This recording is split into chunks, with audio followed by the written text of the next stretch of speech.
یہ قرآن ایک بابرکت کتاب ہے جسے ہم نے آپ صلی اللہ علیہ وسلم پر نازل کیا تاکہ لوگ اس پہ غور اور فکر کریں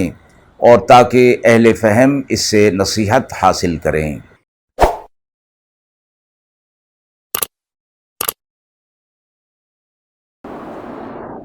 بسم اللہ الرحمن الرحیم۔ السلام علیکم ورحمۃ اللہ وبرکاتہ۔ ناظرین کرام، درس قرآن مجید کے آج کے اس پروگرام میں ہم سورۃ الانعام کی آیت نمبر 118 تا 121 کا ترجمہ اور تفسیر پیش کر رہے ہیں، اور آخر میں پوچھے گئے سوال کا جواب ہوگا۔ اعوذ باللہ من الشیطان الرجیم، بسم اللہ الرحمن الرحیم۔ فَكُلُوا مِمَّا ذُكِرَ اسْمُ اللَّهِ عَلَيْهِ إِن كُنتُم بِآيَاتِهِ مُؤْمِنِينَ وَمَا لَكُمْ أَلَّا تَأْكُلُوا مِمَّا ذُكِرَ اسْمُ اللَّهِ عَلَيْهِ وَقَدْ فَصَّلَ لَكُم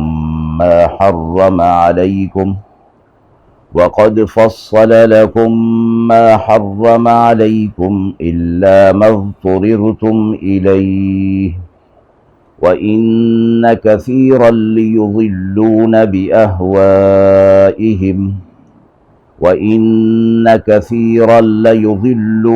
بِأَهْوَائِهِمْ بِغَيْرِ عِلْمٍ إِنَّ رَبَّكَ هُوَ أَعْلَمُ بِالْمُعْتَدِينَ وَذَرُوا ظَاهِرَ الْإِثْمِ وَبَاطِنَهُ إِنَّ الَّذِينَ يَكْسِبُونَ الْإِثْمَ سَيُجْزَوْنَ بِمَا كَانُوا يَقْتَرِفُونَ وَلَا تَأْكُلُوا مِمَّا لَمْ يُذْكَرِ اسْمُ اللَّهِ عَلَيْهِ وَإِنَّهُ لَفِسْقٌ وَإِنَّ الشَّيَاطِينَ لَيُوحُونَ إِلَىٰ أَوْلِيَائِهِمْ لِيُجَادِلُوكُمْ وَإِنْ أَطَعْتُمُوهُمْ إِنَّكُمْ لَمُشْرِكُونَ۔ آیت مبارکہ کا ترجمہ ملاحظہ فرمائیں۔ پس تم کھاؤ اس جانور میں سے جس پر اللہ کا نام لیا گیا ہے، اگر تم اس کی آیات پر ایمان رکھتے ہو۔ اور کیا سبب ہے کہ تم نہیں کھاتے اس جانور میں سے جس پر نام لیا گیا ہے اللہ کا، اور وہ واضح کر چکا ہے جو کچھ اس نے تم پر حرام کیا ہے، مگر جب کہ مجبور ہو جاؤ اس کے کھانے پر۔ اور بہت لوگ بہکاتے پھرتے ہیں اپنے خیالات پر بغیر کسی علم کے، بے شک آپ کا رب ہی خوب جانتا ہے حد سے بڑھنے والوں کو۔ اور چھوڑ دو کھلا ہوا گناہ اور چھپا ہوا گناہ۔ جو لوگ گناہ کرتے ہیں چھپے ہوئے اور ظاہر، عن قریب یہ سزا پائیں گے اپنے کیے کی۔ اور اس میں سے نہ کھاؤ جس پر نام نہیں لیا گیا اللہ کا، اور یہ کھانا گناہ ہے۔ اور شیاطین دل میں ڈالتے ہیں اپنے رفیقوں کے تاکہ وہ تم سے جھگڑا کریں، اور اگر تم نے ان کا کہنا مانا تو تم بھی مشرک ہوگے۔ خطاب اہل ایمان کو ان آیات کے اندر فرمایا جا رہا ہے کہ مشرکین اور منافقین، منکرین مسلمانوں کے دلوں میں طرح طرح کے شبہات پیدا کرتے رہتے تھے، اور جو کمزور ایمان والے اور نو مسلم صحابہ ہوا کرتے تھے، وہ ان کے دلوں میں یہ شبہات گھر کر جاتے تھے، اور وہ کچھ سوچنے پر مجبور ہو جایا کرتے تھے۔ تو یہ آیت نازل ہوئی کہ اگر تم اللہ کی نشانیوں پر ایمان رکھتے ہو اور تم مومن ہو گئے ہو، ایمان لے آئے ہو، تو جس جانور پر اللہ کا نام لیا گیا ہے اس کا کھانا تمہارے لیے اللہ نے حلال کیا ہے، اور تم اس شبہ میں پڑھ کر اس جانور میں سے نہیں کھاتے جسے اللہ نے حلال کیا ہے، اور جبکہ اللہ نے حلال اور حرام کی تفصیل بھی واضح کر دی ہے، مگر یہ کہ جب مجبور ہو جاؤ اس کے کھانے پر۔ اہل ایمان کو فرمایا گیا کہ حلال حرام کی تفصیل قرآن میں اللہ نے واضح کر دی ہے، تو جو حلال ہے اس کو اپنے لیے حلال سمجھو، جو حرام ہے اسے اپنے لیے حرام سمجھو، مگر یہ کہ تم حالت اضطرار میں آ جاؤ۔ مراد اس سے یہ ہے کہ ایسی حالت ہو جائے کہ جب حلال نہ ملے اور صرف حرام ہی ہو، تو وہ حرام اگرچہ اللہ کی طرف سے حرام کیا ہوا ہے، لیکن انسان کے اوپر ایک ایسی حالت آ گئی کہ وہ اپنی جان کو بچانے کے لیے سوا اس حرام کے کھانے کے اس کے پاس اور کچھ موجود نہیں، تو اللہ رب العزت نے یہ اجازت عطا فرمائی ہے کہ یہ حرام بھی اب تمہارے لیے حلال کے زمرے میں شامل ہوگا، داخل ہوگا، بشرطے کہ تم اس سے اپنا پیٹ نہ بھرو اور نہ لذت حاصل کرو۔ اضطراری حالت میں اپنی جان بچانے کے لیے حرام میں سے کھایا جا سکتا ہے۔ بہت سے یہ مشرکین ہیں جو لوگوں کو بہکاتے ہیں بغیر کسی تحقیق کے، بغیر علم کے، اور یہ لوگ حد سے بڑھنے والے ہیں، اور اللہ رب العزت حد سے بڑھنے والوں کو جانتا ہے، اسی لیے آخرت میں ان کے ساتھ خصوصی معاملہ سزا کا کرے گا۔ اگلی آیت میں فرمایا کہ جو ظاہری گناہ ہے اسے بھی چھوڑ دو، اور جو باطنی گناہ ہے اسے بھی چھوڑ دو۔ یہاں فرمایا گیا کہ دو قسم کے گناہ، ایک ظاہری اور ایک باطنی، اور ظاہری سے مراد ظاہری اعضاء سے عملی گناہ جو ہوتے ہیں، اور باطنی گناہ سے مراد اعتقادی گناہ یا قلب کا گناہ۔ دوسرا معنی اس کا یہ کیا گیا کہ ظاہری گناہ سے مراد وہ کہ جو لوگوں کے سامنے کیے جاتے ہوں، اعلانیہ کیے جاتے ہوں، اور باطنی گناہ سے مراد وہ ہیں جو خفیہ کیے جاتے ہوں۔ مفسرین نے فرمایا ہے کہ یہ جو گناہ چھوڑنے کی بات ہو رہی ہے، دونوں قسم کے گناہ چھوڑ دو، ظاہری بھی اور باطنی بھی۔ اس سے انہوں نے یہ فرمایا ہے کہ گناہ کرنا یا نہ کرنا بندے کی اختیاری چیز ہے، اس لیے چھوڑنے کا حکم دیا جا رہا ہے۔ اگر یہ اس کی اختیار کی چیز نہ ہوتی تو پھر یہ حکم بھی نہ دیا جاتا۔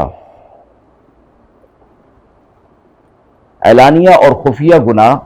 فرمایا گیا کہ اس میں شامل ہیں۔ یہ اسلام کی خصوصیت ہے کہ ہر گناہ کو جرم قرار دیا ہے، ورنہ زمانہ جاہلیت میں بھی اور آج بھی یہ فرمایا گیا، یہ کہہ دیا گیا ہے کہ وہ گناہ ہے جو لوگوں کے سامنے ہو، اور آپس کی رضامندی کے ساتھ جو گناہ ہو وہ گناہ کے زمرے میں شامل ہی اسے نہیں کیا جاتا۔ یہ اسلام کی خصوصیت ہے کہ ہر ظاہری اور باطنی گناہ کو جرم قرار دیا گیا ہے اور اسے چھوڑنے کا حکم دیا گیا ہے۔ یہ بھی فرمایا گیا جس طرح کے گناہ ظاہری اعضاء سے ہوتے ہیں اور وہ گناہ سمجھے جاتے ہیں، اسی طرح قلب سے بھی گناہ ہوتا ہے جو کہ باطنی گناہ کہلاتے ہیں، اور یہ باطنی گناہ شدید ہوتے ہیں کہ اس کے اثرات پھر ظاہری اعضاء اور ظاہری گناہوں پر بھی پڑتے ہیں۔ اس لیے فرما دیا گیا کہ دونوں قسم کے گناہ چھوڑ دیں۔ جو لوگ اس قسم کے گناہ کرتے رہتے ہیں، چاہے وہ ظاہری یعنی اعلانیہ ہوں یا خفیہ ہوں، اپنے کیے کی سزا یہ عنقریب پالیں گے۔ اس سے اگلی آیت میں یہ فرمایا کہ جس پر اللہ کا نام نہ لیا گیا ہو اس جانور میں سے نہ کھایا جائے۔ اگر کھایا گیا تو یہ گناہ اور فسق کا کام ہے۔ پچھلی آیت میں جانور کے حلال ہونے کا تذکرہ تھا کہ جس ذبیحہ پر اللہ کا نام لیا جائے اور وہ خالص اللہ کا نام ہو، اس کے ساتھ کسی اور کو شریک نہ کیا جائے، یعنی ایسا نہ ہو کہ اللہ کا نام بھی لیا جائے اور کسی اور کا نام بھی ساتھ ملا لیا جائے، تو وہ جانور حلال نہیں ہوگا۔ یہاں فرمایا گیا کہ یہ دونوں صورتیں اس میں شامل ہیں، ایک یہ کہ اللہ کا نام نہ لیا گیا ہو، یا یہ کہ اللہ کے نام کے ساتھ کسی اور کا نام بھی شامل کیا گیا ہو، تو ایسا جانور حلال نہیں، اس کا کھانا گناہ ہے۔ اور اسی قسم کی شبہات مسلمانوں کے دلوں میں پیدا کر کے یہ شیاطین اپنے دوستوں سے یہ باتیں گھڑ لیتے ہیں اور پھر مسلمانوں سے جھگڑا کرتے ہیں، اور فرمایا کہ اگر ان کا کہا مانا جائے گا تو پھر تم بھی شرک کرنے والوں میں شامل ہو جاؤ گے، یعنی شرک کرنے والوں کی بات کا اقرار کر لینا یا ان کی بات کو مان لینا بھی شرک کے اندر شامل ہے۔ آیت کے حوالے سے سوال پوچھا گیا ہے کہ کفار مسلمانوں کے لیے شبہ پیدا کرتے تھے کہ اللہ کے مارے ہوئے کو حرام کہتے ہو اور اپنے مارے ہوئے کو ذبیحہ کہتے ہو، اس کا کیا جواب دیا گیا ہے؟ آیت کی ابتدا میں ہی بتا دیا گیا کہ مشرکین اور منکرین کی اتباع کرنے سے اہل ایمان کو منع فرمایا گیا کہ وہ اہل ایمان ہیں، اللہ کی نشانیوں پر ایمان رکھتے ہیں، تو اللہ نے جو حلال کیا ہے اسے حلال سمجھیں اور اپنے لیے جو حرام کیا ہے اسے حرام سمجھیں۔ تو فرمایا کہ یہ جو منکرین کی طرف سے شبہ پیدا کیا جاتا ہے، مشرکین کے جو وساوس ہیں ان کی طرف توجہ نہ کی جائے، بلکہ اللہ نے جو فرمایا ہے اسی کو ہی مضبوطی کے ساتھ پکڑ لیا جائے۔ اب فرمایا کہ حلت کا یعنی حلال ہونے کا جو دار و مدار ہے وہ دو چیزوں پر ہے، ایک ذبح کرنا جس سے نجس خون کا نکل جانا اور نجاست کا جانور میں سے نکل جانا اور اس کا پاک اور صاف ہو جانا مراد ہے، اور یہی نجاست ہی اس کے حرام ہونے کا اور ممانعات کا سبب تھی، تو یہ جب نجاست نکل گئی تو وہ جانور حلال ہو گیا۔ دوسری چیز اللہ کا نام لینا کہ یہ جانور اللہ کا پیدا کیا ہوا تھا اور اللہ کے نام پر ہی اس جانور کی جان لی گئی اور اس سے اپنے لیے نفع حاصل کیا گیا، تو یہ ایک تو اللہ کی نعمت کا شکر بھی ہے، دوسرا اللہ کا نام لے کر اس میں برکت پیدا کرنا بھی ہے۔ تو کسی چیز کے وجود کے لیے یا اس کا معنی دور کرنا اور اس کے اندر جو شرط رکھی گئی ہے اس کا پورا کرنا، یہ دونوں چیزیں ضروری ہوتی ہیں، اور ذبیحہ کے اندر یہ دونوں چیزوں کا ذکر فرمایا گیا ہے۔ ایک چیز اور فرمائی گئی کہ جس پر اللہ کا نام نہ لیا گیا ہو، یعنی مسلمان ذبح کرنے والا ذبح کرتے وقت اگر اللہ کا نام لینا بھول جائے تو وہ جانور حلال ہوگا، البتہ اگر مسلمان ذبح کرتے وقت جان بوجھ کر اللہ کا نام نہ لے تو وہ جانور حلال نہیں ہوگا۔ وآخر دعوانا ان الحمد للہ رب العالمین۔